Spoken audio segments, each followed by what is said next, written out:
This video and all other videos on this channel are for entertainment purposes only. The content of this video and all other videos on this channel are the opinions of the creator only and do not constitute legal, trading, investment, or financial advice of any kind. Investing carries a high level of risk and the majority of retail clients lose money. Do not invest any capital unless you understand the risks and you are prepared to lose it all.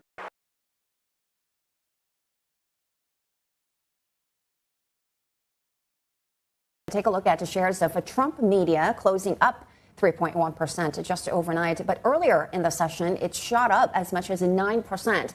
This is after the group said it had accumulated around $2 billion worth of Bitcoin and related assets. Now that stock jumped, helped, of course, take President Trump's stake in the company to nearly $2.3 billion. And that Bitcoin hoard, that is our big number of the day, $2 billion. President Trump, Marty, was once very skeptical of digital currencies and so on. And just think about, think about the regulatory shift that we've had over the last couple of years. I mean, President Trump, of course, before that, there was a major crackdown on this industry and the crypto assets by the Biden administration. And now President Trump is surrounding himself with the crypto enthusiasts. And then here we go, translating into his personal assets as well. Yeah, what a turnaround, right? What a reversal by Trump there. And I think it's worth noting that, you know, at least on paper, this is very clearly a crypto president, right? He's been talking about making America sort of a crypto country, right? But this is a crypto president, right? Probably most of his net worth, on paper at least, is in cryptocurrencies right now. Probably most of his net worth, on paper at least, is in cryptocurrencies right now. Probably most of his net worth, on paper at least, is in cryptocurrencies right now. Right, hello and welcome to Camel Finance. I'm your boy Camel, and today we got pretty mixed bag. I think today is going to be kind of random assortments.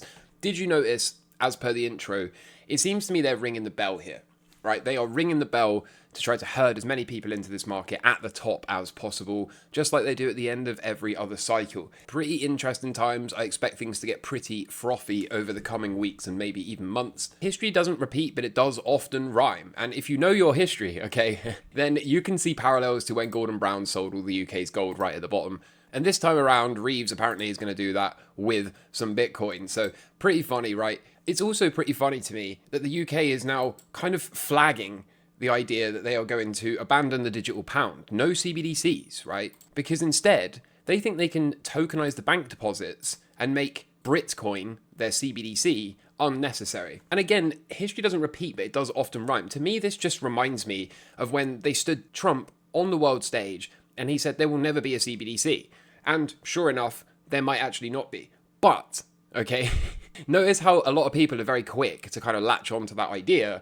Meanwhile, if you just use your eyes to look around, you can see that whilst there isn't going to be a true CBDC, it seems, there is going to be something CBDC-like, such as perhaps these stable coins that are, of course, programmable, and we could easily make them CBDC-like later in life if the centralized entity that owns them and controls the code so desires. So I think this is another parallel, right? Now the UK is just doing the same thing the USA did. It's like, we're not going to have a CBDC. You can relax, okay? Don't worry. We're not going to totally control and dominate and tyrannize the UK. Yet at the same time, they probably are going to tokenize your bank deposits, force you to buy their gold-lined bonds, or the gilts that we have over here, and ultimately do some kind of bait and switch and rug pull, just like the rest of the world will later in life. So you better have gold, right? And you better have Bitcoin as well. And the humor, at least for me, right? Maybe I'm a weirdo that finds things funny that's not really funny, but the humor for me continues because the year-to-date returns priced in Bitcoin show that the dollar has lost 21%, the S&P underperforming by 16%, the NASDAQ by 14, and here's where the comedy, for me at least, continues, okay? Gold is actually outperforming, and I still don't think anyone is bullish enough on this shiny boomer rock. You can see here, oil, homes, average wages, Big Macs. You're losing money everywhere apart from Bitcoin proxies and Bitcoin treasuries, aren't you? So ultimately, Bitcoin is doing Bitcoin things. I found this quote. I've never actually heard this before, but I wanted to share it with you because I thought it was brilliant. It says here, "You're too hesitant to take profit because you're simply not confident enough in finding another trade." And I think this is very true for a lot of people. A lot of people, I even noticed, do something similar where in the members section, for example, I take a position, maybe if it's one of the winning positions, it will squeeze up 20, 30%. in a short period of time. And whilst I'm sitting there with my feet on the desk going, oh, cool, this looks like a sign of early potential super performance. I wonder how far I can squeeze this trade. I wonder if I can find places to add. I notice a lot of the members are often like, hey, Camel, can I choke my stop up? Hey, Camel, I really don't want to lose this open profit, right? And so I think, again, that kind of attitude as well is something that you have to train yourself to get away from. You have to get used to pushing the trades, and you have to get used to taking profit, because ultimately there is always another pump. So maybe just make a note of this and meditate on it for a little bit. As per that CNBC idea that I showed at the start of this episode, they are, I believe, in the mainstream media ringing the bell and starting to drive in the frenzy in the retail. And we can see that buy Bitcoin searches in Google are starting to rise again. Couple this with the Coinbase data we were showing, where the app is climbing the ranking system in the App Store as per yesterday's video. And it seems that we're going to be whipping up into a frothy frenzy in no time here. And so if this cycle can once again rhyme with the prior cycles, we should be looking at a final squeeze for perhaps another weekly cycle and a half at the most. And in the worst case scenario, I would think this whole thing will be done this weekly cycle. But notice the theme once more, okay? Higher prices expected by yours truly, extremely overbought conditions expected down here. But if we zoom in here and take a look at how much green is left before we start to enter that kind of topping zone for the bullish phase of this 4-year cycle and start to target the 4-year cycle lows, you can see there's really not a great deal of time left to do this. I checked in on FOMO Finder, and we are now in FOMO, okay? So this thing's been oscillating around greed for the last few sessions. But remember, once we start to see sustained red in these moves, or even sustained orange, it usually tells us that we're coming in for the top of a weekly cycle. So it doesn't mean we have to dump the entire stack here and now, okay? It doesn't mean that at all. This can persist and likely does persist for a couple more weeks at least. But if it starts to morph into one of these looks here where we've got a lot of orange leading into a peak, same deal here, or even potentially something more like this or this red back here, couple that with the timing of the weekly cycle expected to top, couple that with some trendline breakdowns as always, and I think that'll be a pretty nice spot to, number one, start to lock in some gains, especially from short-term trading positions, and number two, target that next weekly cycle low for additional trade setups. I also found this, and I wanted to play the advocate here, okay? So the Coinbase CEO has offered to help the Mag 7 add Bitcoin to their treasuries. Again, note the timing, right? Note the timing of all this. So the bullish way to flip this narrative is to say, well, this is going to drive an awful lot of demand into Bitcoin, isn't it? They've all got billions and billions of cash sitting on their balance sheets. If they convert even a little bit, that should put a massive bid onto Bitcoin. But the thing I'm concerned about here is if they start to FOMO in at the top, okay, it's not going to take long before Bitcoin then tops and potentially starts to head towards, I don't know, let's be conservative, a 50% bear market. And under extremely stressed conditions, I think 85 to 90% wouldn't really shock me. This is currently a 70 volt asset, but it was only about 8 years ago that this was an 80 volt asset, and it was only about 10 years ago that this was a 90 volt asset nearly. So whilst volatility has been decreasing, whilst max drawdown has been decreasing, it doesn't mean that we couldn't have extremely financially stressed conditions. It doesn't mean that we couldn't have a bunch of liquidation cascades or companies that have promised to buy their Bitcoin and hold it forever on their treasury actually decide, I don't want to weather a 60 or 70% drawdown. Actually, I don't really care about Bitcoin. I just hopped on this trend. I think I've made a mistake. I've lost 50% of my cash pile. I'm just going to dump the Bitcoin. Okay. And once one of these companies does that, it gives the green flag for everyone else to do it. So I'm not saying this will happen. I'm just saying if it does happen, it wouldn't surprise me. And there is a lot, and I do mean a lot, as I'm sure you're well aware, of Bitcoin that is held on company balance sheets. And really what we're doing by cheering them on in the short term is enabling a bid underneath our bags, right? But in the slightly more long term, we're also extending trust to them that they're not going to panic sell, okay?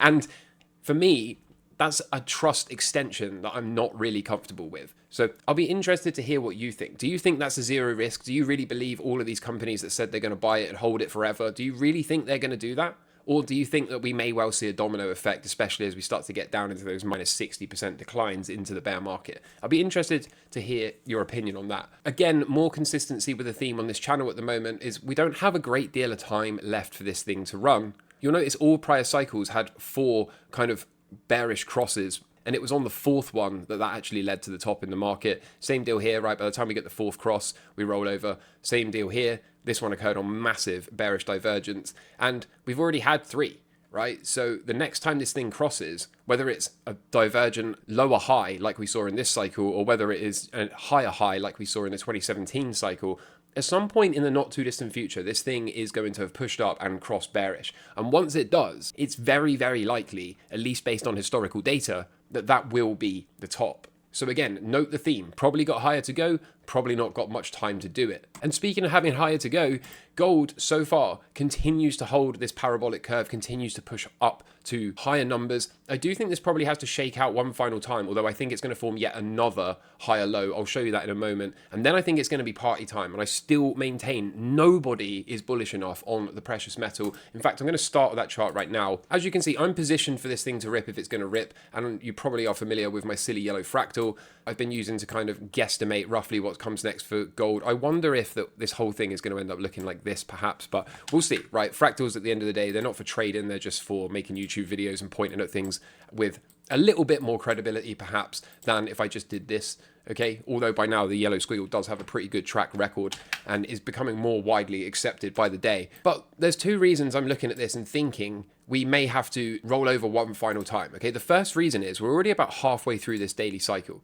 okay? So we know another cycle low is due, I don't know, sometime around the early August time frame. But also I think this would make sense that this is actually going to morph into an A, B, C, D, E, right? A, B, C, D, one final E into that cycle low time frame early August, and then I think this correction will be complete into that final blow off top fifth. As I said earlier, position for it if it's going to rip, I'm not going to question it, right? If it wants to rip here, then fine. That's why we got the long on. We got loads and loads of exposure from the weekly cycle prior in the miners and things like SILJ from the level 3 member section. So again, we're more than ready to capture this move if it's ready to go. But I just wonder if, based on the structure of the market, it does need to waste about another 2 weeks, find a cycle low slightly higher up, and then it can blast off into its final leg to the top before it will ultimately try to top into that 4-year cycle low time frame, which is the half cycle low in the 8-year cycle for gold. So probably going to have some fireworks and then probably going to have a whopping great correction in here. People often ask me about rotating the Bitcoin profit into gold. Just to be clear,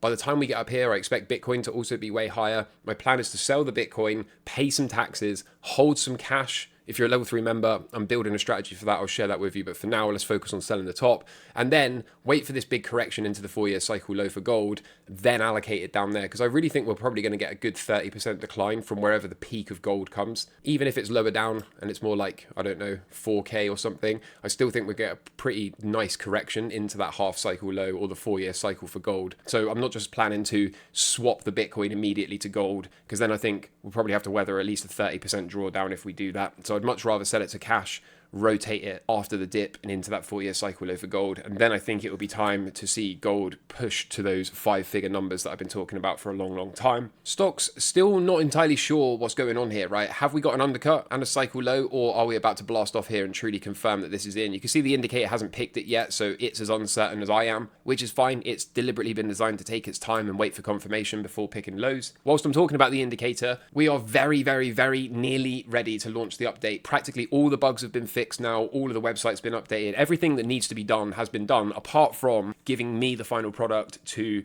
test, check for errors, make sure I'm happy to put my name to it. So I'm going to be working on that this week, and then the update and the official new website launch is ready to go live. So this is your final opportunity to get in now, which will secure you the discount before we double the prices upon launching the update. If you're already in, then you've already secured the discount for life. You haven't got to worry about that, and look forward to some big, big updates coming very, very soon. Like I said, all I got to do now is test it, make sure I'm happy to stamp my name on it, and then it's going to be go time. So super excited about that. I'm noticing silver out my peripheral vision is very close to being a 40 handle now. Okay, so the yellow squiggle remains largely undefeated. It has had 1 or 2 wobbles of late, but I'm sure you already know about that. And Bitcoin, is that the half cycle low? I think it probably is, right? We've got plus or minus 3 days, so if it has to spend another day or 2 working out a half cycle low, so be it. But it looks to me like it's practically ready to go. Again, can't really complain with that. I'm noticing a bunch of these crypto-related equities still firing off and pushing to new highs, so happy days there as well. So other than that, I wish you a fantastic rest of the week. I'll update you as soon as I've got something to say. I'm going to do a midweek update for the level 3 members, and I'm going to do that Q&A for the Slice Crew today as well. So if you're part of the Slice Crew or the level 3 members, look out for that. And otherwise, more free content for everyone else tomorrow, as always. And until then, take care from me. All the best. Cheers. Bye. Camel Finance, he's the man to see. Rocking the markets with his contrarian spree.